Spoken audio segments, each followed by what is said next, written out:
बच्चों, कैसे हो आप सभी? आशा करती हूँ आप सभी स्वस्थ होंगे। चलिए आज की कार्यपत्रिका शुरू करते हैं। आज दिनांक है 7 अप्रैल 2022 और SCERT द्वारा दी गई कार्यपत्रिका संख्या 65 हम करेंगे, जो कक्षा पहली के लिए है, क्लास फर्स्ट के लिए है। यहाँ साथ में आप अपना सेक्शन लिखिए, A, B या C, जो भी आपका सेक्शन है।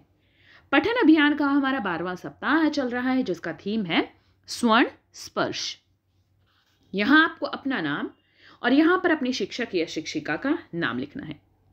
नमस्ते प्यारे बच्चों, आशा करते हैं कि आप सभी स्वस्थ और खुश होंगे।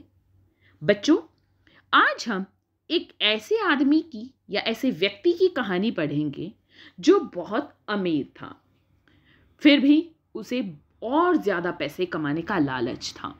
तो जानते हैं कि उसको अपने लालच का क्या फल मिला। देखिए, ऐसे व्यक्ति की आज हम कहानी पढ़ेंगे कि उसके पास बहुत पैसा था, लेकिन उसे और ज़्यादा पैसा कमाने का लालच था, और फिर उसका क्या फल उसे मिला उसके लालच का, वो हम इस कहानी में पढ़ेंगे। यह एक बहुत ही लालची और अमीर आदमी की कहानी है, जो एक दिन संयोगवश एक परी से मिला। परी के बाल एक पेड़ की कुछ शाखाओं में फंस गए थे। उस अमीर आदमी ने सोचा कि यह मौका और पैसे कमाने का है। उसने परी की मदद के बदले में अपनी एक इच्छा पूर्ण करने के लिए कहा। उसने कहा, मैं जिस भी वस्तु को छूऊं वह सोने की बन जाए, और उस परी ने उसकी इच्छा पूरी कर दी। वह लालची इंसान सभी पत्थरों और कंकड़ों को छूकर उन्हें सोने में बदलते हुए अपनी पत्नी और बेटी को अपने नए वरदान के बारे में बताने के लिए घर की ओर भागा। घर पहुंचते ही उसकी बेटी उसका स्वागत करने के लिए दौड़ती हुई बाहर आई। जैसे ही वह उसे अपनी गोद में लेने के लिए नीचे झुका, फिर क्या हुआ? उसकी बेटी सोने की मूर्ति में बदल गई। उसे अपनी मूर्खता का एहसास हुआ और उसने अपने जीवन के बाकी दिन उसका वरदान वापस लेने के लिए परी की तलाश में बिता दिए। तो देखा आपने, यहाँ पर चित्र में आप देख भी सकते हैं कि ये व्यक्ति जब अपनी बेटी को छू रहा है तो इसकी बेटी किसकी बन गई? सोने की बन गई। तो क्या होता है, हमेशा लालच का जो फल है वो बुरा ही होता है। तो हमें कभी भी लालच नहीं करना चाहिए। उसके पास पहले ही बहुत पैसा था, लेकिन उसे और पैसा लेने के लिए क्या हो गया, उसे लालच हो गया कि मैं परी से वरदान मांग लेता हूँ कि जिस भी चीज़ को छूऊंगा वो सोने की बन जाएगा। और उसका क्या परिणाम मिला कि उसकी खुद की बेटी ही सोने की बन गई, और वह अब किसी भी चीज़ को छूता तो वो सोने की बन जाती।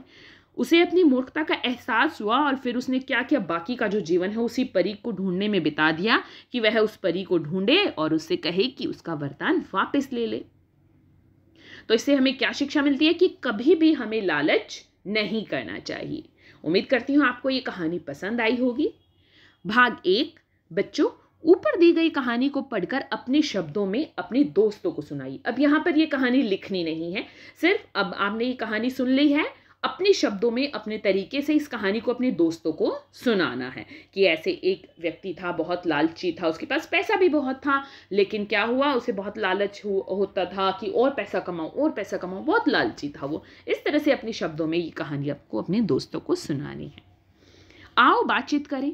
प्यारे बच्चों, साथ दिए गए चित्र को ध्यान से देखिए। आपको क्या लगता है कि चित्र में दिख रहे बच्चे एक दूसरे से क्या बातें कर रहे होंगे?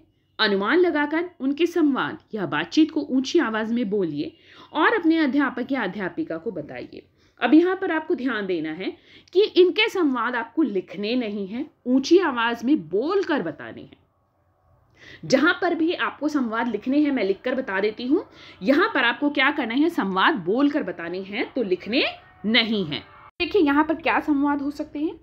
ये लड़की का नाम हम रीना मान लेते हैं और इसका राम। तो रीना कहती है, राम देखो मेरे पास ये पीली बतख है जो पानी में तैर रही है।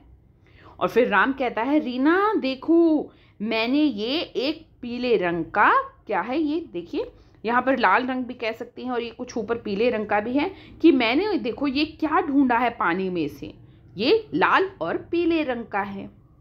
तो आप कोई और संवाद या बातचीत भी इनकी ऊंची आवाज में बोलकर अपने अध्यापक या अध्यापिका को बता सकते हैं। अभिभावकों के लिए सुझाव है, बच्चों को समझाइए कि लालच करना बुरी बात है। हमारे पास जो भी कुछ भी है हमें उसमें खुश रहना चाहिए। आज का कोविड का मैसेज है कि हमें अपने हाथों को साबुन और पानी से नियमित रूप से धोना चाहिए, तभी हम कोविड से सुरक्षित रह सकते हैं। आज की ये वर्कशीट यहीं पर खत्म होती है। अगर आपको वीडियो पसंद आई है तो लाइक कर दीजिए, अपने फ्रेंड्स के साथ शेयर कीजिए और चैनल को सब्सक्राइब कर लीजिए ताकि आगे आने वाली वर्कशीट आपकी मिस ना हो और आप अच्छे से अपना काम पूरा कर सकें। फिर मिलते हैं एक नई वर्कशीट के साथ, तब तक के लिए अपना ध्यान रखना। धन्यवाद।